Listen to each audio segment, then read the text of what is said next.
لیکن یہ کہ اس کے بعد جو دور آیا، کہیں ہم تاج برطانیہ کے غلام بن گئے، ملکہ برطانیہ، شاہ برطانیہ، ہز میجسٹیز گورنمنٹ، ہر میجسٹیز گورنمنٹ، کہیں فرانس کے، کہیں اٹلی کے، کہیں ہالینڈ کے، کہیں اور کسی کے، فرانس کے، اس طرح سے پورا عالم اسلام جو ہے کولونیل دور کے اندر غلامی کے دور میں چلا گیا۔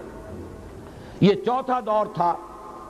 لیکن یہاں تھوڑا سا توقف کر لیجئے، یہ چوتھا دور ایک درجے میں ختم ہو گیا ہے، کہتے ہیں دنیا والے کولونیل دور ختم ہو گیا، حقیقت میں ختم نہیں ہوا، براہ راست حکمرانی ختم ہوئی ہے، انڈائریکٹ رول جاری ہے، ریموٹ کنٹرول کے ذریعے سے وہی حکومت کر رہے ہیں، بٹن وہی سے دبتے ہیں، ہم جا کر جھولیاں انہی کے سامنے پسارتے ہیں، انہی سے کبھی سرمایہ کاری کی بھیک مانگتے ہیں، کبھی قرضوں کی بھیک مانگتے ہیں، ان کے چشم و ابرو کے اشاروں کے منتظر رہتے ہیں، ہماری جنگ اور صلح ان کے تابع ہے، ہمارے تمام وسائل ان کے تسلط میں ہیں۔ وہ دور ابھی ختم نہیں ہوا، فرق صرف یہ ہے پہلے براہ راست حاکم تھے، آج بالواسطہ حاکم ہیں۔ لیکن حضور نے فرمایا صلی اللہ علیہ وسلم یہ دور بھی ختم ہو کر رہے گا۔ یوں سمجھیے جیسے کراچی میں لانڈی کورنگی میں کئی نمبر آتے ہیں بسوں میں، Karachi Landhi number 1، Landhi number 2، Landhi number 3، پھر کہیں 3.5 بھی ہوتا ہے۔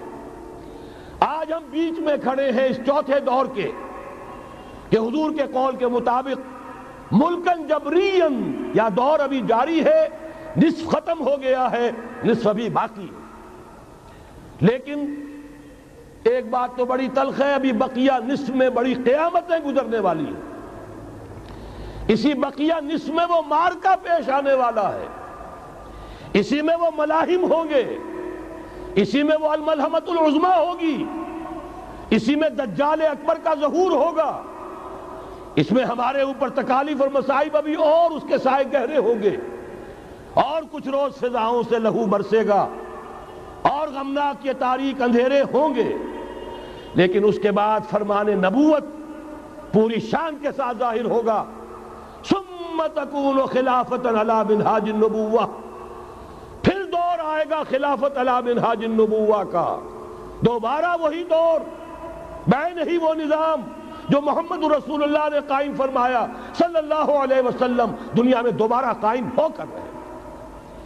میرے کئی دوستوں نے کہا ہو کر رہے گا، میں یقین کے ساتھ کہتا ہوں ہو کر رہے گا، صرف یہ کہ ہم یہ نہیں کہہ سکتے ابھی اس میں کتنی دیر ہے۔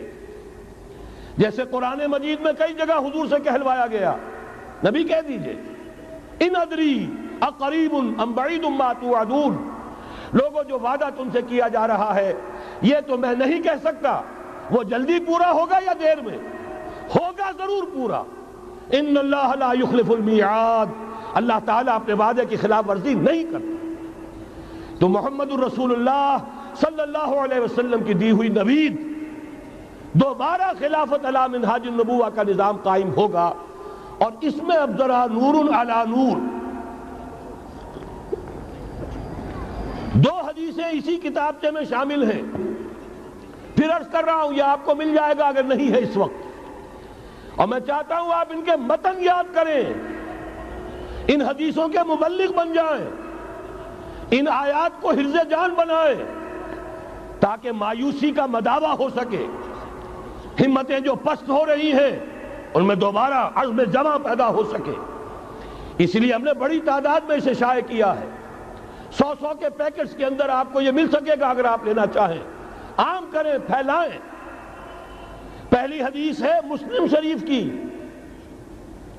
صحیحین میں سے ایک، سند کے اعتبار سے بلند ترین درجہ، حضرت ثوبان اس کے راوی ہے رضی اللہ تعالی عنہ، بڑے پیارے الفاظ ہیں محمد الرسول اللہ صلی اللہ علیہ وسلم کے، فرماتے ہیں ان اللہ زوالی الارض، اللہ نے میرے لیے پوری زمین کو سکیڑ دیا، لپیٹ دیا، فرائیت مشارقہا و مغاربہا، میں نے اس کے سارے مشرق دیکھ لیے، سارے مغرب دیکھ لیے۔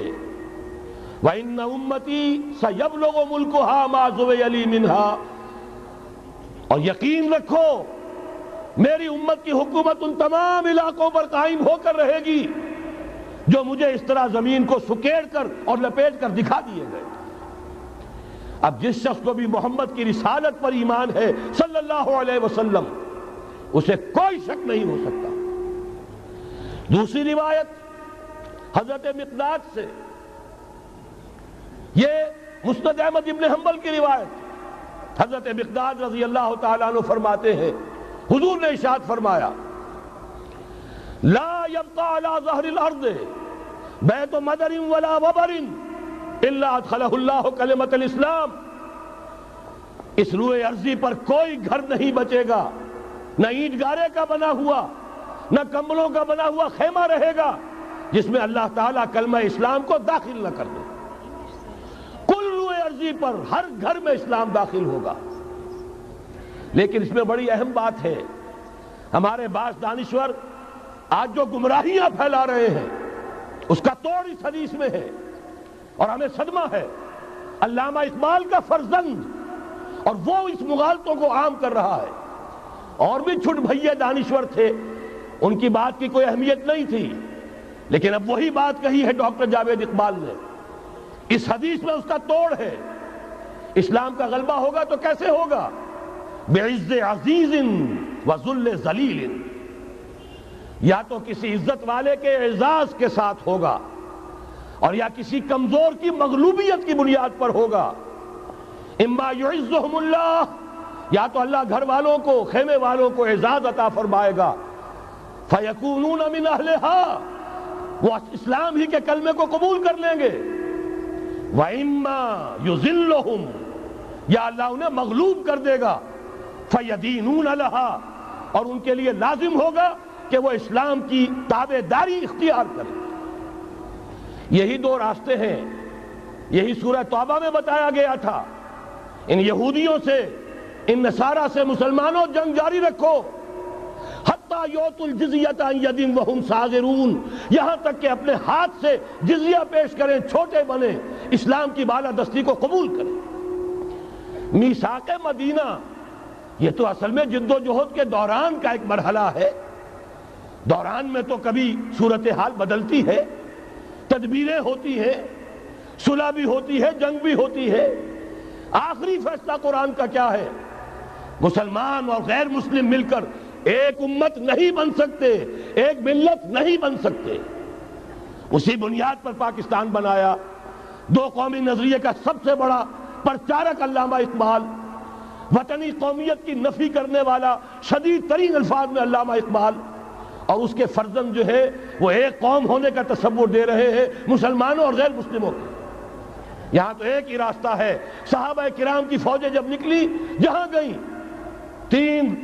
تین آلٹرنیٹیوز: ایمان لے آؤ، ہمارے برابر کے ہوگے، بھائی ہوگے، جان مال عزت آبرو املاک جائیداد ہر چیز جیسی ہے ویسی رہے گی، ہمارے کندھے سے کندھا لگا کر کھڑے ہوگے۔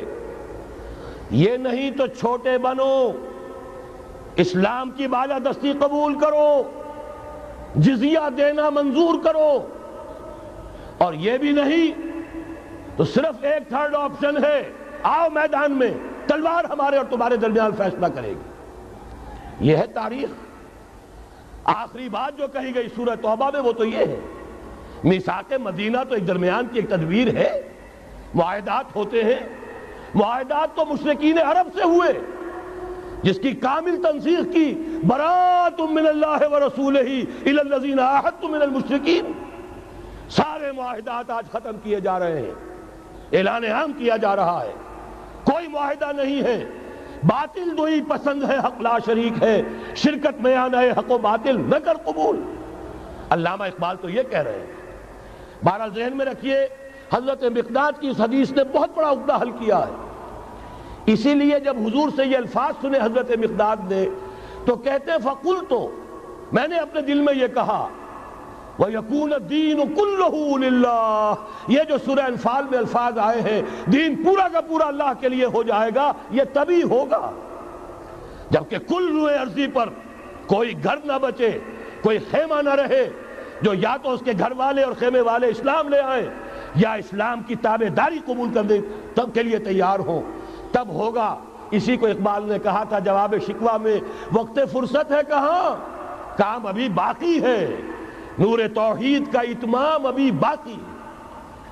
لیکن یہ جو حدیثیں میں نے آپ کو سنائی ہے، علامہ اقبال نے در حقیقت انہی کا نقشہ کھینچا ہے۔ آسماں ہوگا سحر کے نور سے آئینہ پوش، اور ظلمت رات کی سیما پا ہو جائے گی، پھر دلوں کو یاد آ جائے گا پیغام سجود، پھر جبیں خاک حرم سے آشنا ہو جائے گی۔ آنکھ جو کچھ دیکھتی ہے لب پہ آ سکتا نہیں، محو حیرت ہوں کہ دنیا کیا سے کیا ہو جائے گی۔ شب گریزہ ہوگی آخر جلوہ خورشید سے، یہ چمن معمور ہوگا نغمہ توحید سے۔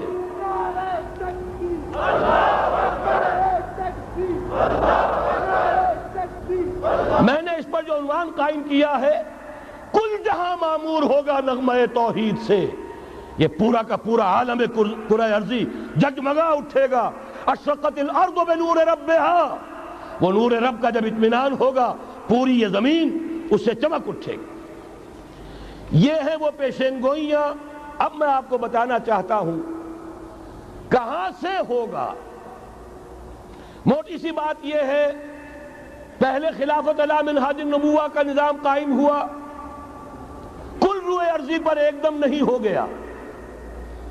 ایک ملک جزیرہ نماء عرب، محمد الرسول اللہ صلی اللہ علیہ وسلم والذین معہ رضی اللہ تعالی عنہم اجمعین، ان کی جد و جہد، ایثار، قربانی، اس کے نتیجے میں جزیرہ نماء عرب وہاں یہ نظام قائم ہو گیا۔ پھر پھیلا، پھر توسیع ہوئی، 3 لشکر نکلے تھے، مشرق، مغرب، شمال۔ شمال میں اوشیائے کوچک ترکی کا علاقہ، مشرق میں خراسان تک، مشرق میں یہ ماوراء النہر تک، مغرب میں بحر اوقیانوس تک۔ دشت و دشت ہیں، دریا بھی نہ چھوڑے ہم نے، بحر ظلمات میں دوڑا دیے گھوڑے ہم نے۔ اب بھی یہی ہوگا، کسی ایک جگہ سے ہوگا۔ یہ میں اب آپ کو بتانا چاہتا ہوں کہاں سے ہوگا۔ پہلے اس کے جو شواہد ہیں وہ سمجھ لیجئے، پھر حدیثیں میں سامنے لاؤں گا۔ میں نے عرض کیا تھا کہ مغرب سے یہ سیلاب نیو ورلڈ آرڈر کا چلا، جو کہ در حقیقت یہودیوں کا مالیاتی نظام ہے۔ اس مالیاتی شکنجے میں انہوں نے یورپ، امریکہ کو جکڑا ہوا ہے۔ اس کے بعد ان کی فتوحات کا دائرہ عالم عرب، عالم عرب ان کے شکنجے میں آ چکا۔ ابھی آپ نے خبریں پڑھی ہوں گی، اب تو ہزاروں فنڈامنٹل سعودی عرب میں گرفتار ہو رہے ہیں، علماء گرفتار ہو رہے ہیں۔ یہ ساری حکومتیں جو امریکہ کے ایجنٹوں پر مشتمل ہیں، در حقیقت یہی سب سے پہلے اپنے ہاں کے جو مسلمان ہیں، جنہیں یہ کہتے ہیں کہ یہ فنڈامنٹلسٹ ہیں، سب سے پہلے تشدد ان کی طرف سے ہوگا۔ بہرحال اب اس سے آگے ہے عالم اسلام کا وہ حصہ جس میں میں اور آپ بھی ہیں، یہ غیر عرب عالم اسلام، ایران سے شروع ہو کر پھر افغانستان، جو حضور کے زمانے میں خراسان کہلاتا تھا، یہ پورا افغانستان، کچھ تھوڑا سا حصہ ایران کا، کچھ تھوڑا سا حصہ روسی ترکستان کا، کچھ حصہ پاکستان کا، یہ سب حضور کے زمانے میں خراسان کہلاتا تھا۔ اس کے ضمن میں جان لیجئے اب یہ نیوکلیس بننے والا ہے، یہاں سے خلافت کا آغاز ہو کر رہے گا۔ اس کے شواہد کیا ہیں؟ پہلی بات نوٹ کیجئے، ختم نبوت کے بعد سارا سلسلہ مجددین کا ہے رحمہم اللہ۔ 1000 برس تک سارے مجدد عالم عرب میں پیدا ہوئے۔ 11ویں صدی سے یہ صنم خانہ ہند، مجددین کی آماجگاہ، مجدد الف ثانی رحمت اللہ علیہ، 11ویں صدی ہجری یا الف ثانی، اسی کے دوسرا 1000 سال وہیں سے شروع ہوا۔ کہاں کے رہنے والے تھے؟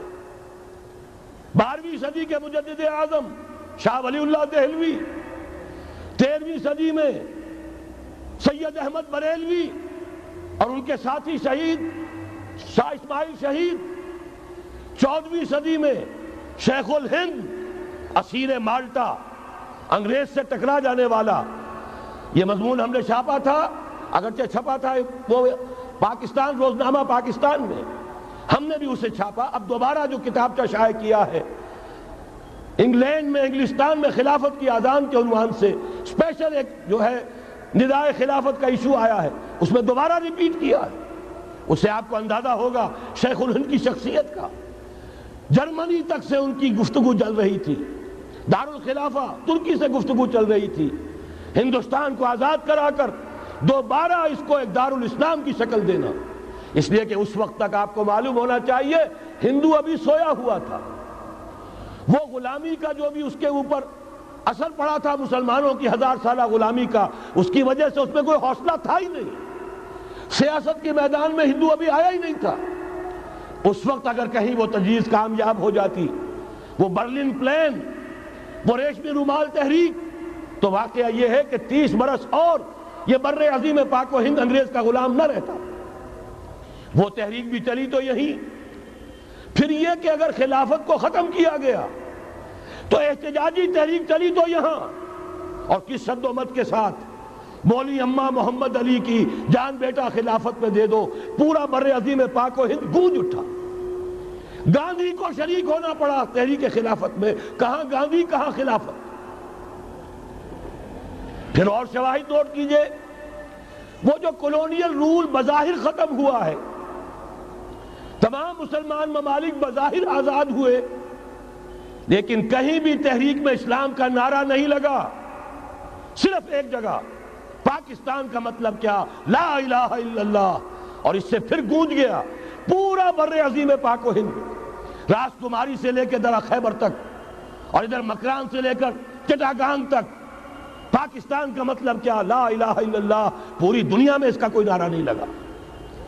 پھر پاکستان ہے وہ ملک جہاں قرارداد مقاصد پاس ہو گئی، خلافت اصولی اعتبار سے ہم نے تسلیم کر لی، جب حاکمیت اللہ کی ہے، ہمارے پاس حاکمیت نہیں، ہم حاکمیت کے مدعی نہیں۔ 10 کروڑ عوام کی ایک نمائندہ اسمبلی نے قرارداد مقاصد پاس کی، یہی تو خلافت ہے۔ ہمارے پاس جو اختیار ہے اللہ کا ڈیلیگیٹڈ ہے، اور یہ انہی حدود میں استعمال ہوگا جو اصل حاکم ہے اللہ، جو اس نے متعین کر دی ہے۔ پھر یہی وہ ملک ہے، واحد ملک پوری دنیا میں، جس میں فیڈرل شریعت کورٹ نے بینک انٹرسٹ کو ربا حرام قرار دیا ہے، پوری مسلم ورلڈ کے اندر اس کی کوئی مثال موجود نہیں۔ یہ شواہد ہے۔ علامہ اقبال جیسا مفکر یہاں پیدا ہوا، مولانا مودودی جیسا مصنف یہاں پیدا ہوا، مولانا الیاس جیسا مبلغ یہاں پیدا ہوا، شیخ الہند جیسا مجدد یہاں پیدا ہوا، پورے عالم اسلام میں اس کی کوئی مثال موجود نہیں۔ اور میں تو ایک اور بات کی طرف کہتا ہوں، اللہ کے معاملات بڑے عجیب ہیں۔ یہ جو جنگیں ہونے والی ہے، یہ جو خیر و شر کا مارکا دنیا کو ہے، پھر مارکا ہے روح و بدن پیش، تہذیب نے پھر اپنے درندوں کو ابھارا، اللہ کو پامردی مومن پہ بھروسہ، ابلیس کو یورپ کی مشینوں کا سہارا۔ یہ جو ابھی مارکا گرم ہونے والا ہے، پہلا حصہ میں آپ کو بتا چکا، شیطان، اس کا ایجنٹ یہودی، ان کے سب سے بڑے کارندے زائنسٹ، ان کے جو اس وقت اعلی کار ہیں ویسٹ، وائٹ اینگلو سیکسن پروٹیسٹنٹس، جو امریکہ کی زیر سرکردگی نیو ورلڈ آرڈر لے کر چلے ہیں، جو حقیقت میں نیو ورلڈ آرڈر ہے۔ دوسری طرف دیکھیے، ذرا غور کیجئے، ایک حدیث نبوی ہے، ما انزل اللہ من دائن الا انزل لہ دوان، اللہ نے کوئی ایسا مرض پیدا نہیں کیا جس کی دوا پیدا نہ کی ہو۔ اسرائیل 1948 میں قائم ہو رہا ہے، پاکستان 1947 میں وجود میں آیا ہے۔ 1 سال پہلے، جیسے ماں کی چھاتی میں اللہ دودھ پہلے پیدا کر دیتا ہے، بچے کی ولادت بعد میں ہوتی ہے، یہ قانون قدرت ہے۔ اسی طریقے سے توڑ اس کا در حقیقت اسرائیل کا توڑ ہے جو پاکستان کی شکل میں وجود میں آیا۔ یہ دوسری بات ہے کہ ہم بھٹک گئے، منزل کا سراغ بھول گئے، ہم آ کر دولت کے پھندوں میں اور سب سے بڑھ کر یہ کہ جو متروکہ جائیداد کے لالچ ہم اس میں پڑ گئے، بھول گئے یہ پاکستان کس لیے بنایا تھا، بھٹک گئے۔ بہرحال میں ان شواہد کی بنا پر یہ یقین رکھتا ہوں پورا ٹرکش بیلٹ سلسلہ مجددیہ نقشبندیہ کے ساتھ یہ پورا سلسلہ افغانستان سے چلیے ترکستان سے چل کر ترکی تک، پورا یہ جو نان عرب ورلڈ ہے، نان عرب مسلم ورلڈ، وہ سلسلہ مجددیہ حضرت احمد سرہندی رحمت اللہ علیہ، گردن نہ جھکی جس کے جہانگیر کے آگے، جس کے نفس گرم سے ہے گرمی احرار، یہ انہی کا سلسلہ ہے جو پورے ٹرکش بیلٹ میں آپ کو نظر آئے گا۔ پھر شاہ ولی اللہ جیسا مفکر۔ بہرحال یہ تمام شواہد ہیں، اور میرے لیے تو سب سے بڑے شواہد جو ہے، اب وہ احادیث دیکھیے جو حضور نے بیان فرمائی۔ جب یہ معرکہ گرم ہوگا، ایک حدیث ہے حضور فرماتے ہیں، ابن ماجہ کی روایت ہے حضرت عبداللہ ابن حارث رضی اللہ تعالی عنہ سے، یخرج ناس من المشرق یؤتون للمہدی یعنی سلطان ہی۔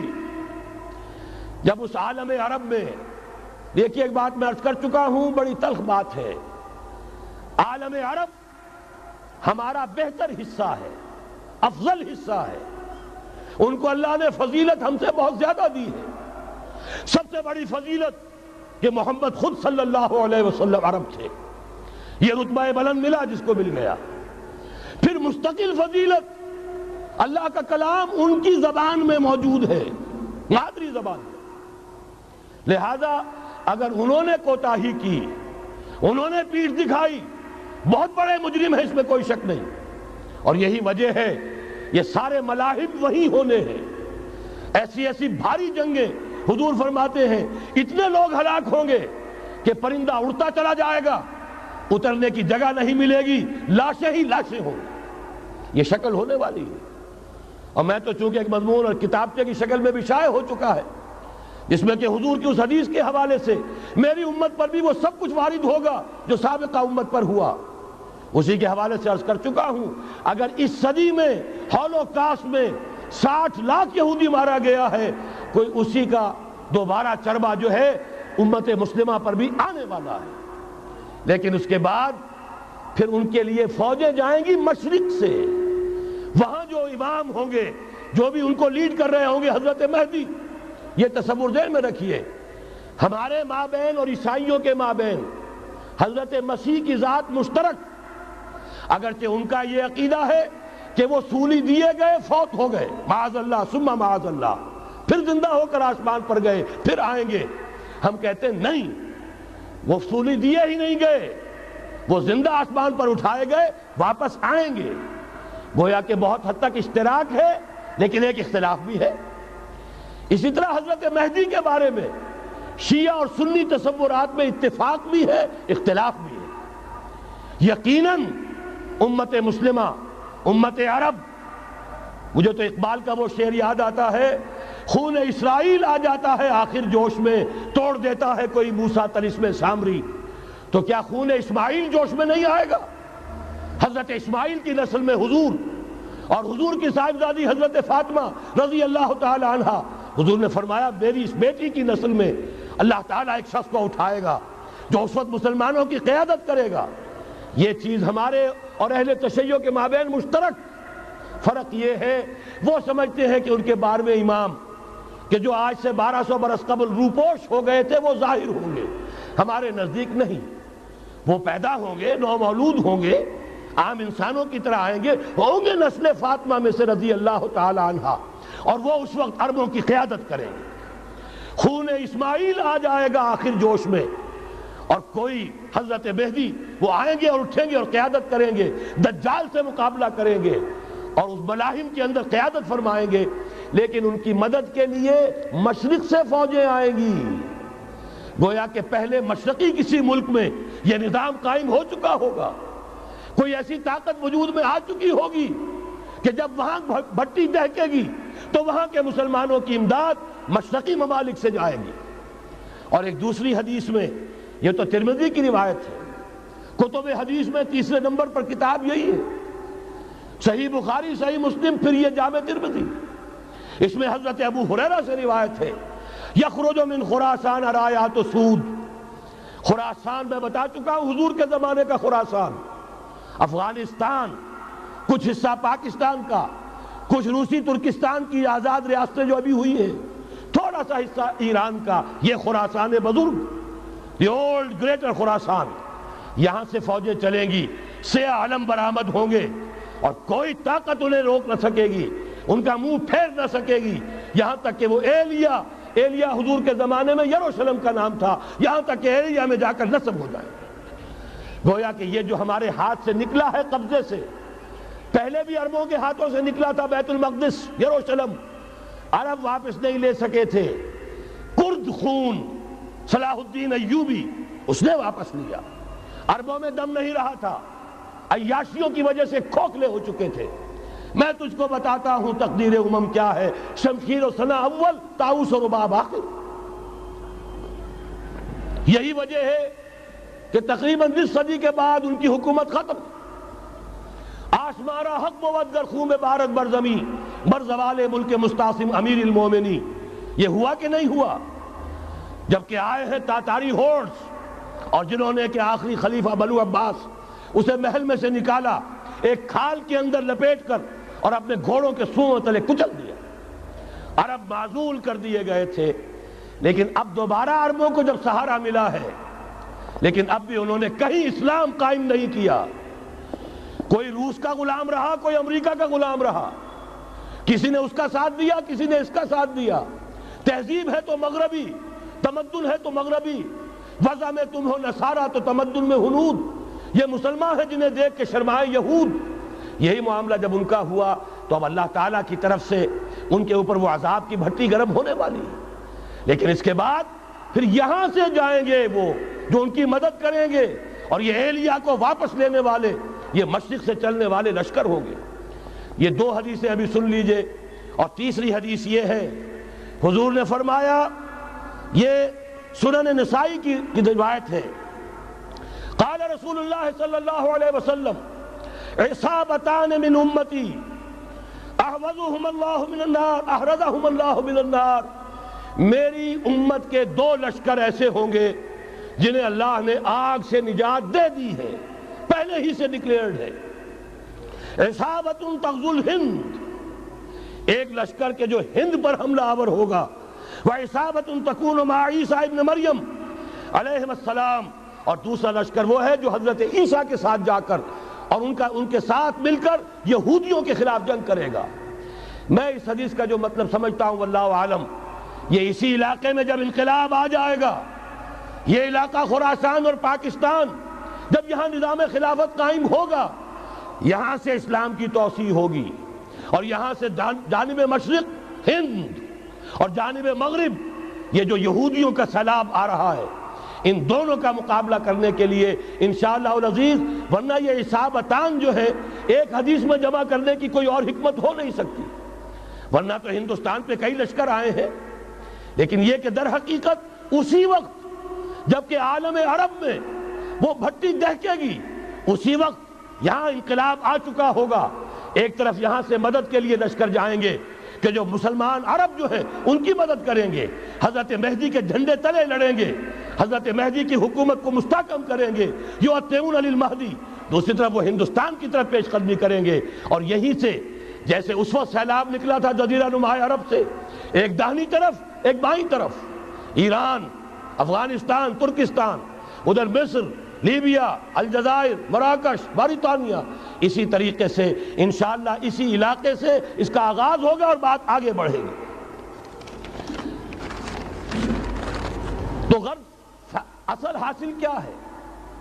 یہ ہونا ہے، پچھلے آثار ثابت کر رہے ہیں کہ ہونا ہے، حضور کی احادیث بتا رہی ہے کہ یہی سے ہونا ہے، ہوا صرف یہ ہے ہم بھٹک گئے، ہمیں اپنی منزل یاد نہ رہی۔ میں تو بہرحال ان لوگوں میں سے ہوں جنہوں نے نعرے لگائے تھے پاکستان کا مطلب کیا، لا الہ الا اللہ۔ میں سن 46 میں یہاں حبیبیہ ہال میں قائد اعظم نے مسلم اسٹوڈنٹ فیڈریشن کے جس اجلاس کو خطاب کیا تھا، ضلع حصار سے جو 2 ڈیلیگیٹ آئے تھے ان میں سے ایک میں تھا۔ میں نے بہرحال اس تحریک میں بھی حصہ لیا ہے، ایک ننھے کارکن کی حیثیت سے لیا ہے۔ پھر حالات کو بدلتے اپنے آنکھوں سے دیکھا ہے. ہم کہاں سے کہاں جا پہنچے ہیں. ضرورت صرف اس بات کی ہے کہ آج ہمارا حال یہ ہے، ہماری قیادت، ہماری سیاست ان لوگوں کے ہاتھ میں ہے کہ وہ فریب خوردہ شاہی کے پلاح و کرگسوں میں، اسے کیا خبر کہ کیا ہے، تب وہ تاب جاویدانہ. ان کی تہذیب مغربی، ان کی ذہنیت مغربی، ان کی وضاقتہ مغربی، ان کا تمدن مغربی، ان کی سوچ مغربی، ان کے سارے اطوار مغربی. لہذا در حقیقت ایک تو یہ کہ ان سے چھٹکارا پانا، اور دوسرے یہ کہ در حقیقت مغرب کی تمام طاقتوں کو للکارنے کے لیے اس قوم کے اندر سے جذبہ ایمان، جذبہ جہاد کو برآمد کرنا. یہ دو کام ہیں جو کرنے ہیں، اور اگر ہم یہ کر لیں گے، جیسا کہ میں نے آیت آپ کو سنائی تھی، اللہ کا کوئی وعدہ غیر مشروط نہیں. ایمان اور عمل صالح، ایمان اور جہاد، یہ وعدے کرو، پورے کرو گے تو اللہ کا وعدہ بھی پورا ہوگا. لیکن ظاہر بات ہے جیسے یہودیوں نے یورپ کو فتح کیا اور آج وہ مغرب یہودیوں ہی کے زیر اثر ہمیں فتح کرنے پر تلا ہوا ہے. آج نوٹ کیجئے جس طرح 3 اطراف سے یہودیوں نے حملہ کیا یورپ پر، میں اس کا تذکرہ کر چکا ہوں، آج ہم پر بھی اسی طرح کا 3 pronged اٹیک ہے. نمبر 1، ایٹمی دانت نہ نکلنے پائیں اس قوم کے، رول بیک کرانے کے لیے خاموش ڈپلومیسی، اس کے ہتھ کنڈے، کہیں ان میں طاقت نہ ہو جائے، کہیں یہ چیلنج کرنے کی پوزیشن میں نہ آ جائیں. اپنے پاس ایٹمک ہتھیاروں کے انبار ہوں، لیکن کسی مسلمان ملک کے پاس آ گیا تو وہ اسلامک بوم بن جائے گا. اگر وہ اسرائیل کے پاس ہے کوئی حرج نہیں، لیکن پاکستان کے پاس کسی صورت میں اسلحہ نہیں ہونا چاہیے. کمزور رکھو، ہمارے دستے نگر رہے، ہماری ہی مرضی پر، ہمارے چشم ابرو کے اشارے پر حرکت کریں. نمبر 2، اباحیت، بے حیائی، عریانی، فحاشی، اس کا سیلاب، اور سب سے بڑھ کر خاندانی نظام کو برباد کرنے کے لیے یہ بہبود آبادی کا پروگرام. اور دیکھیے جادو وہ جو سر چڑھ کر بولے مسلمانوں کے ہاتھوں کرا رہے ہیں. قاہرہ میں کانفرنس کرائی ہے ایک مسلمان ملک میں، اور یہ کہ اس کو آرگنائز کرنے والی ایک پاکستانی مسلمان عورت. یہ ہے در حقیقت کہ وہ لوگ اگر کرنا بھی چاہتے ہیں تو اس کا الزام بھی براہ راست اپنے اوپر نہیں، بلکہ یہ کہ خود کوئی مسلمان ہو جو یہ کام کرے. اب جو سیلاب آئے گا جس کے لیے مدد بھی دی جا رہی ہے، اس سے ہمارے سارے بندے حیا ٹوٹ کر رہ جائیں گے، خاندانی نظام درم برم ہو کر رہ جائے گا. جو ابھی تک اللہ کا شکر ہے کہ ہمارے ملک کے اندر انٹیکٹ ہے کچھ اوپر کا طبقہ جو بالکل ہی مغربی تہذیب میں رگا گیا ہے، ورنہ ہمارے ہاں خاندان کا نظام ابھی انٹیکٹ ہے. لیکن یہ کہ یہ سیلاب بھی بڑی شدت سے آ رہا ہے، یہ چیزیں بیک وقت کیوں ہو رہی ہیں. اور تیسرا اور سب سے زیادہ سٹل وار، سب سے زیادہ یوں سمجھیے کہ جو لطیف، جو کہ ایک طرح کا احسان جتایا جا رہا ہے، ڈالروں کی اب یلغار. اب یہاں پر امریکی سرمایہ، ڈالر چاہے مشرق سے آئے چاہے مغرب سے آئے، وہ یہودیوں کا اعلی کار ہے. آپ نے اگر $1 نوٹ کا اگر کبھی نقشہ دیکھا ہو، اس کے اوپر جو سگنیا بنا ہوا ہے، جو نشان ہے، وہ کیا ہے؟ پیرامڈ، احرام مصر. یہ کن کے لیے اہمیت رکھتے ہیں؟ ہزارہا یہودیوں کا خون اور ان کی ہڈیاں ان پیرامڈز کے تلے دبی ہوئی. جب یہ احرام بنائے گئے تھے، یہ یہودی وہاں غلامی کے دور میں تھے، بیگار ان سے لی جا رہی تھی. بڑے بڑے پتھر جب گرتے تھے تو پسنے والے یہودی ہوتے تھے. یہ ان کی اپنی جیسے ہولوکاسٹ، جیسے انہوں نے اس کو اپنا سمبل بنایا ہوا ہے، اسی طریقے سے پیرامڈ، مصر کا پیرامڈ، یہ گویا کہ ان کے اس زوال کا ایک نشان ہے. اور اس پر ایک آنکھ بنی ہوئی ہے، ایک آنکھ، کان دجال کی آنکھ، وہ دیکھ رہی ہے. عجیب ہے یہ سمبل. نیچے لکھا ہوا ہے نووس آرڈو سکلورم، اور یہ در حقیقت 1776 جو نیچے لکھا ہوا ہے وہ رومن حروف کے اندر یہ 1776 ہے، جو میں بتا چکا ہوں آرڈر آف الومناٹی وساپ نے قائم کیا تھا. عام دنیا یہ سمجھتی ہے کہ شاید یہ امریکہ کا یوم آزادی ہے، سن آزادی ہے۔ یکم مئی، اس آرڈر آف ایلیمناٹی کی تاسیس یکم مئی کو ہوئی ہے۔ یہ یکم مئی جو منایا جاتا ہے، دھوکہ یہ دیا گیا ہے کہ یہ شکاگو کے جو مزدور ہیں ان کی یادگار ہے۔ حقیقت میں یہ یکم مئی اور 1776 آرڈر آف دی ایلیمناٹی کی تاسیس کی تاریخ ہے۔ یہ تمام معاملہ سمجھ لیجئے، ڈالر در حقیقت۔ ہم نے ابھی تازہ ندائے خلافت میں نعیم صدیقی صاحب کی نظم شائع کی ہے، 45 برس بلکہ شاید اس سے بھی زیادہ عرصے کی پرانی نظم ہے جو ہم نے شائع کی ہے۔ ڈالر میرے اس دیش کو ناپاک نہ کرنا، اور میں تو انہیں داد دیتا ہوں، جو کچھ انہوں نے، شاعر کہتے ہیں اس کو جو صاحب شعور ہے، اس صاحب شعور نے جو مشاہدہ کیا ہے کہ ڈالر آئے گا تو کیا آئے گا ہمارے ہاں، اس کے پوری داستان اس تازہ ندائے خلافت میں ہم نے نہ معلوم کہاں سے اس کو کھود کر نکلوایا ہے۔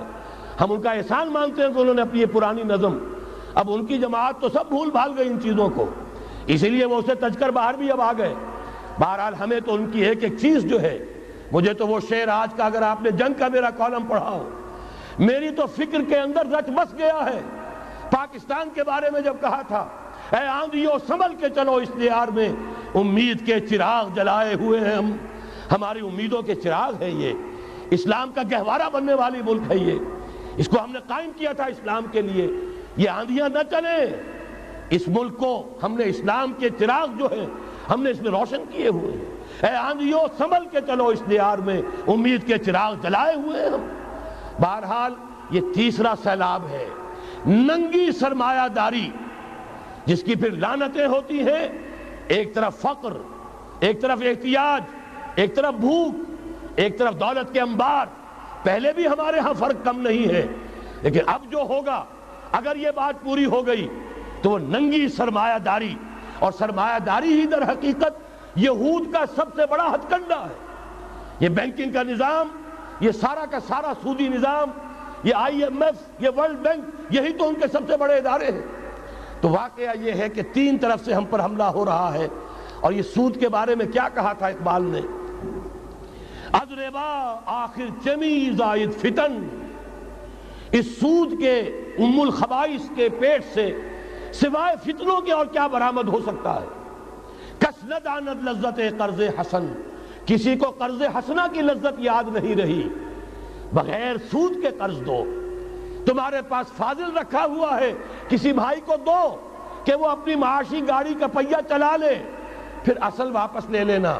اگر اتنی ہمت نہیں ہے کہ ان تصدقوا فہو خیر لکم، صدقہ ہی کر دو تو سب سے اچھا ہے، دے ہی ڈالو اپنا فاضل سرمایہ۔ یسألونک ماذا ينفقون قل العفو، مت رکھو اپنے پاس، یہ گندگی ہے۔ لیکن اگر بڑے ہی کم ہمت ہو تو کم سے کم قرض حسنہ دو، اپنی اصل رقم واپس لینا۔ کس نہ دانت لذت قرض حسن، از ربا جاں تیرا دل چو خشت و سنگ۔ اس لیے کہ سود کے ذریعے سے انسان کے اندر تاریکی پھیل جاتی ہے، دل جو ہے اینٹ کے مانند، پتھر کے مانند سخت ہو جاتا ہے، کٹھور۔ ثم قست قلوبکم فہی کالحجارۃ او اشد قسوہ۔ آدمی درندہ بے دندان و چنگ، اور انسان بغیر اس کے کہ بھیڑیوں والے دانت ہوں اور بھیڑیوں والے پنجے ہوں، بھیڑیا بن جاتا ہے۔ بہرحال اب کرنے کا کام کیا ہے اس کو سمجھیے۔ اس پوری صورتحال کا میں نے آپ کے سامنے نقشہ پیش کر دیا۔ ایک طرف مغرب سے نیو ورلڈ آرڈر، جو جیو ورلڈ آرڈر ہے، اس وقت کی سپریم پاور آن ارتھ، امریکہ کی سرپرستی میں بڑی تیزی کے ساتھ حملہ آور ہے۔ دوسری طرف وَمَكَرُوا وَمَكَرَ اللَّهُ وَاللَّهُ خَيْرُ الْمَاكِرِينَ، اللہ کو پامردی مومن پہ بھروسہ، ابلیس کو یورپ کی مشینوں کا سہارا۔ اللہ تعالیٰ نے اسرائیل کا توڑ پاکستان قائم کیا، اللہ تعالیٰ نے اس کے لیے 300 برس کی تاریخ، اس کی تمہید میں مجددین امت یہاں پیدا کیے، یہاں قرارداد مقاصد پاس کرا دی 20ویں صدی عیسوی کے وسط میں، کہ اکبر نام لیتا ہے خدا کا اس زمانے میں، بینک انٹرسٹ کو ربا، سود حرام قرار دیا۔ یہ سارے شواہد ہیں۔ اب ضرورت صرف ایک بات کی ہے، ایک زبردست عوامی تحریک اٹھے۔ یہ عوامی تحریک کیسی ہو؟ نمبر ایک، فرقہ واریت سے بلند ہو۔ یہ فرقہ واریت جو اس وقت بہت بڑا فتنہ بن گیا ہے، جس کی کشیدگی بڑھتی چلی جا رہی ہے، اس کے اندر اگر ہم قوم کی حیثیت سے اگر ملوث ہوتے چلے گئے، آخری تباہی آ جائے گی۔ فرقہ واریت سے بلند، سیاسی کشمکش سے بلند، یہ سیاسی کشاکش، یہ حزب اختلاف، حزب اقتدار، اس سے بلند، اس سے کوئی بحث نہیں، کوئی دلچسپی نہیں۔ علاقائیت یا لسانی قومیت، اپنے دنیاوی حقوق کی فکر مت کرو، بلکہ آخرت کی فکر کرو، اور یہاں اس کی اصل منزل خلافت کے نظام کی فکر کرو۔ ان تمام چیزوں کو پورا کرتے ہوئے یہاں پہ نظام خلافت قائم کیا جائے، یہ ہے واحد علاج۔ اور اسی کے لیے للکارنے کے لیے، اسی کے لیے دعوت دینے کے لیے ہم نے اس تحریک خلافت پاکستان کا آغاز کیا۔ تنظیم اسلامی نے اپنے لیے ہدف معین کیا ہے، نظام خلافت علی منہاج النبوہ کا قیام، پہلے پاکستان میں اور پھر کل نوع عرصی پر۔ اب میں چند منٹوں میں آپ کو بتاؤں گا کہ وہ نظام ہے کیا۔ دیکھیے، اس موضوع پر میں پاکستان کے تقریباً تمام بڑے شہروں میں اکثر جگہ 3 دن 2 گھنٹے کی تقریر کر چکا ہوں۔ سیاسی نظام کیا ہے، معاشی نظام کیا ہے، سماجی نظام کیا ہے۔ خلافت اب قائم ہوگی تو بہرحال 1400 برس قبل کی خلافت اور آج کی خلافت، وقت کے دریا میں بہت سا پانی گزر گیا ہے، اصول وہی کے ہوں گے، فنڈامنٹلز وہی کے ہوں گے، تفصیلی خاکہ بنے گا اس زمانے کے تقاضوں کے مطابق۔ تو میرے وہ تقریریں ویڈیو کی شکل میں، آڈیو کی شکل میں، اردو میں، انگریزی میں، شکاگو میں 20 گھنٹے کا پروگرام پچھلے سال ریکارڈ کرا کے آیا۔ اللہ کا فضل ہے کہ وہ پھیل رہا ہے معاملہ۔ اب مغرب میں اذان خلافت بلند ہو رہی ہے، اس کا تذکرہ میں بعد میں کروں گا۔ بہرحال وہ تو تفصیلی بات ہے، یہاں میں چند منٹوں میں صرف الجبرا کے اصولوں کی طرح چند باتیں بتا رہا ہوں۔ جو بھی آپ کا آج نظام ہے، 3 شرطیں پوری کر دیجئے وہ خلافت بن جائے گا، سیاسی اور دستوری اعتبار سے۔ نمبر 1، حاکمیت اللہ کی، اور اللہ کا شکر ہے یہ ہم کر چکے۔ اللہ جزائے خیر دے جنہوں نے محنت کی تھی، اللہ جزائے خیر دے جنہوں نے وہ تحریک اٹھائی تھی مطالبہ دستور اسلامی، اور پھر جنہوں نے مدد کی تھی، اللہ تعالیٰ انہیں جزائے خیر دے۔ بہرحال وہ اب ہمارے دستور کا حصہ ہے، حاکمیت اللہ کی۔ البتہ اگلا قدم ہم آج تک نہیں اٹھا سکے، اس حاکمیت کا ظہور کیسے ہوگا؟ آپ کے دستور میں یہ طے کر دیا جائے، کتاب و سنت ہر شے سے بالا تر ہے، دستور سے بھی بالا، عدالتی قوانین سے بالا، پارلیمنٹ سے بالا، سینٹ سے بالا، صدر سے بالا، سپریم کورٹ سے بالا، ہائی کورٹ سے بالا، ہر شے سے بالا کتاب و سنت۔ جب تک یہ نہیں ہوتا، قرارداد مقاصد کی حیثیت ایسی ہے کہ جیسے آپ سینما ہال کے اوپر آگے جو ہے قرآن مجید کا کوئی کتبہ لگا دے، اس کے سوا کچھ نہیں۔ یہ بھی غنیمت ہے کہ قرارداد مقاصد پاس ہوئی، اصل شرط یہ ہے کتاب و سنت کی ٹوٹل بالادستی۔ اور یہ بڑی کڑوی گولی ہے، عوامی تحریک جب تک نہیں چلے گی، لوگ جب تک اپنی خون کی ندیاں نہیں بہا دیں گے، یہ کڑوی گولی حلق سے اترنے والی نہیں۔ یہ IJI کی حکومت میں نہیں اتری، اسلام کے نام پر اقتدار میں آئے، اسلام کے نام پر ISI نے IJI بنوائی، اسلام کے نام پر انہیں ووٹ ملے، 2/3 کی اکثریت ملی، اس کے باوجود شریعت کی بالادستی کا ایکٹ، شریعت کی بالادستی کی دستور کے اندر ترمیم پاس نہیں کرائی گئی۔ معلوم ہوا اوپر زبردست کا ٹھینگا ہے، امریکہ کے سب پرستار ہیں، سب ڈرتے ہیں، سب کے لیے سب کو نظر آتا ہے بالآخر جو ہے اسی کے پاس جانا ہوگا، چاہے وہ نواز شریف ہو اور چاہے وہ بے نظیر ہو۔ ایک کھلم کھلا ہے، اور اب تو میں کہتا ہوں نواز شریف بھی کھلم کھلا ہے۔ آج کے اس دور میں انہوں نے اسلام کا نام کبھی نہیں لیا، اس سے تو بالکل تائب، بس صرف فرق یہ رہ گیا ہے بے نظیر کھلم کھلا بھی مذاق اڑا لیتی ہے اسلامی سزاؤں کا، اسلامی قوانین کا، یہ اس پر ذرا خاموش ہے، لیکن یہ کہ اپنی تحریک میں ہمارے بہت سے جو سیاسی قائدین ہیں مسلمانوں کے، کتنے بیانات آپ نے پڑھے ہوں گے، ذرا اسلام کا نام لے دیں ہم ساتھ ہو جائیں گے۔ مولانا سمیع الحق صاحب کا بیان آیا، ذرا اسلام کی بات کرے تو ہمارے اور بہت سے علماء اور ہمارے طارق صاحب جو ہیں انہوں نے بھی کہا کہ ہم ساتھ آ جائیں گے، لیکن یہ کہ بڑا پکا ثابت ہوا نواز شریف اسلام کا نام نہیں لیا۔ یہ بات جان لیجئے، یہ اس کے بغیر، قربانی کے بغیر اصل یہی منزل ہے، اصل کٹھن یہی ہے۔ یہ کتاب و سنت کی بالادستی، اس کو قبول کرنا، اختیار کرنا، یہ بغیر عوامی تحریک کے، بغیر قربانیوں کے ممکن نہیں ہوگا۔ بہرحال دوسری بات یہ، اور تیسری بات، کسی غیر مسلم کو نظام خلافت میں قانون سازی میں شریک نہیں کیا جا سکتا۔ جس قانون کی بنیاد کتاب و سنت، جو نہ کتاب کو مانے نہ سنت کو مانے، اس کا اس ملک کی قانون ساز اسمبلی میں جانے کا مطلب کیا ہے؟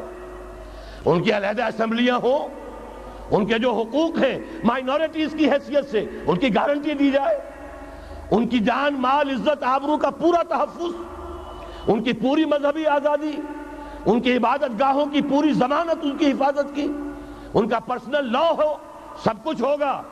قانون سازی میں غیر مسلم شریک نہیں ہو سکتا۔ نظام خلافت کی اعلیٰ ترین سطح کی پالیسی بنانے میں غیر مسلم شریک نہیں ہو سکتا۔ یہ معاملات ہمیں، یہ کڑوی گولیاں ہیں، لیکن صرف 3 گولیاں ہضم کر لیجئے، یہ نظام خلافت کا نظام بن جائے گا۔ البتہ چوتھی بات اور عرض کر دوں، وہ کہتا ہوں بہتر ہے کہ اس پارلیمانی نظام کی لعنت جو انگریزوں کی وراثت کے طور پر ہمیں ملی ہے، اسے چھوڑ کر صدارتی نظام اختیار کیا جائے۔ وہ صدارتی نظام جو نظام خلافت سے قریب تر ہے، انہوں نے ہم سے لیا ہے۔ اقبال نے کہا ہے، ہر کجا بینی جہان رنگ و بو، زاں کے از خاکش برو یا دارزو، یا نور مصطفیٰ اورا بہاش، یا ہنوز اندر تلاش مصطفیٰ۔ اگر کوئی اچھائی ان کے پاس ہے، وہ نور مصطفیٰ سے مانگی ہوئی ہے۔ یہ خلافت کے نظام کا چربہ ہے۔ ایک شخص کو منتخب کرو، اب اسے اختیار دو، اس کے ہاتھ کھلے رکھو، اسے کام کرنے دو۔ ہاں، امپیچمنٹ کا نظام ہو، غلط ہو تو اسے سیدھا کرنے کا نظام ہو۔ اس کے لیے آپ امپیچمنٹ کا نظام آج کی جو امریکہ کی حکومت ہے اس میں بھی ہے۔ اور کیسا ہے کہ ذرا سا اندیشہ ہوا تھا اور نکسن صاحب جو بھاگ کھڑے ہوئے تھے۔ تو میرے نزدیک صدارتی نظام اور چھوٹے صوبے، یہ بڑے بڑے صوبوں کی ضرورت نہیں ہے، چھوٹے صوبے ہوں، لوگوں کو سہولتیں ہوں، ہر علاقے کے لوگوں کو معلوم ہو کہ ہمارے معاملات ہمارے اپنے ہاتھ میں ہیں، ان کے اندر کوئی احساس جو ہے محرومی کا پیدا نہ ہونے پائے۔ اس لیے کہ وہی چیز ہے جو سیاہی گھول دیتی ہے۔ کون سیاہی گھول رہا ہے وقت کے بہتے دریا میں؟ یہ ساری سیاہیاں جو سندھ میں گھل رہی ہیں، بلوچستان میں گھل رہی ہیں، سرائکی کے علاقے میں گھل رہی ہیں، ان سب کا علاج ہے چھوٹے صوبے بناؤ۔ لیکن یہ چیزیں خلافت کی شرائط میں سے نہیں ہیں۔ بہتر بات ہے، دنیاوی اعتبار سے بہتر بات ہے، انتظامی اعتبار سے بہتر بات ہے۔ باقی اصل شرائط 3: اللہ کی حاکمیت کا اقرار جو قرارداد مقاصد میں بالفعل ہے، کتاب و سنت کی ٹوٹل بالادستی، سپریم کورٹ کو اختیار دیجئے، وہاں جا کر کوئی بھی شہری پاکستان کا، کوئی بھی عالم دین اگر ثابت کر دے فلاں قانون، فلاں ہدایت، فلاں انسٹرکشن، فلاں کوئی حکم جو دیا گیا ہے کتاب و سنت کے منافی ہے، فوراً کالعدم ہوگا۔ اور تیسری بات، غیر مسلم پروٹیکٹڈ مائنورٹی ہوں گے، ان کی جان، مال، عزت، آبرو کی حفاظت ہوگی، لیکن یہ کہ وہ برابر کے قانون سازی کے حق میں شریک نہیں ہو سکتے، اس لیے کہ یہاں کتاب و سنت منبع ہے قانون کا جس کو وہ تسلیم نہیں کرتے۔ اسی طرح یہ معاشی نظام، موجودہ سرمایہ دارانہ نظام، بہت بڑی لعنت، بہت بڑی لعنت، بہت بڑی لعنت۔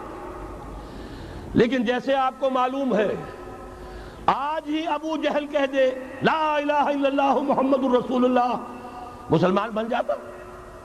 کلمہ تو ایک ہی تھا نا۔ ابو طالب کے پاس جب وفد گیا تھا رؤسائے قریش کا، اور انہوں نے کہا تھا کہ اپنے بھتیجے کو روک لو ورنہ اب ہم جو تمہاری بھی رعایت اب نہیں کریں گے، میدان جنگ میں آ جاؤ۔ ابو طالب نے کہا تھا میرا بھتیجا تم سے کیا مانگ رہا؟ ایک کلمہ لا الہ الا اللہ، اور تو اس کا کوئی مطالبہ نہیں۔ انہوں نے کہا، ابو سفیان اس وقت تک کیونکہ ابھی کفر میں تھے، شرک میں تھے، انہوں نے کہا وہ ایک کلمہ جو وہ مانگ رہا ہے وہ ہمارے سارے معبودوں کی نفی کر دیتا ہے، وہی تو سب سے بڑی مصیبت ہے۔ تو میں آپ کو بتا رہا ہوں 3 چیزیں اس سرمایہ دارانہ نظام میں سے نکال دیجئے، یہ اسلامی نظام بن جائے گا۔ تفصیل میں جانے کا موقع نہیں ہے، میں فارمولہ دے رہا ہوں۔ تفصیل میں نے عرض کیا، میرے کیسٹ سے کتابیں ہیں، وہ خطبات خلافت اب کتابی شکل میں بھی آ جائیں گے، انگریزی میں ویڈیو کیسٹ ہے، اردو میں ہے، بڑے بڑے شہروں میں خطبات دے چکا ہوں، مواد موجود ہے۔ لیکن اس وقت فارمولہ بتا رہا ہوں، 3 چیزیں نکال دیجئے۔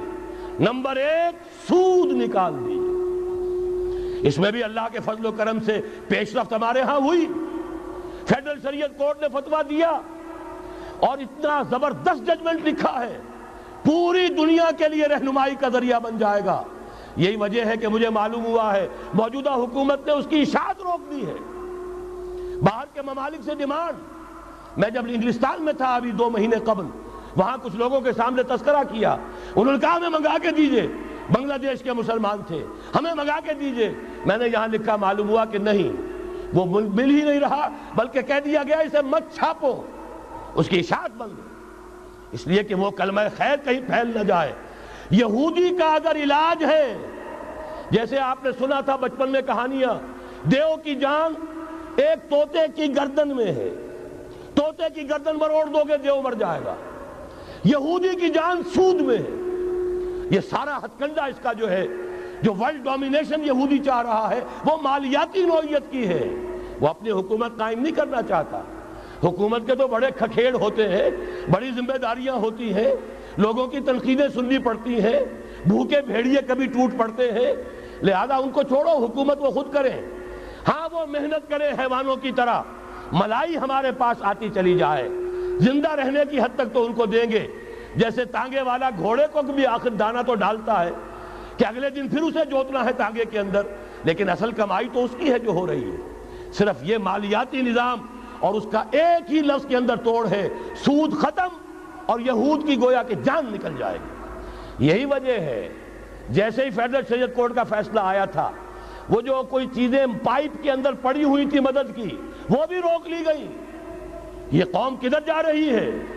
یہ تو ہمارے ہاتھ سے نکلی جا رہی ہے، اور جب تک کہ اس کے خلاف IJI کی حکومت کو سپریم کورٹ میں اپیل میں نہیں پہنچا دیا، اس وقت تک یہ ہے $1 جو ہے کہیں سے ادھر سے ادھر ہلنے نہیں دیا۔ یہ ہے حقائق، اصل میں ان کو سمجھ لیجئے۔ سود نکال دیجئے، جوا، سپیکولیشن، فارورڈ ٹریڈنگ کی وہ ساری صورتیں جو صرف بیع سلم ایک جائز ہے، باقی ساری صورتیں حرام ہیں، ان کو نکال دیجئے اور جاگیرداری ختم کر دیجئے۔ جاگیرداری ختم کرنے کے لیے حضرت عمر کی شمشیر لانی ہوگی، شمشیر فاروقی۔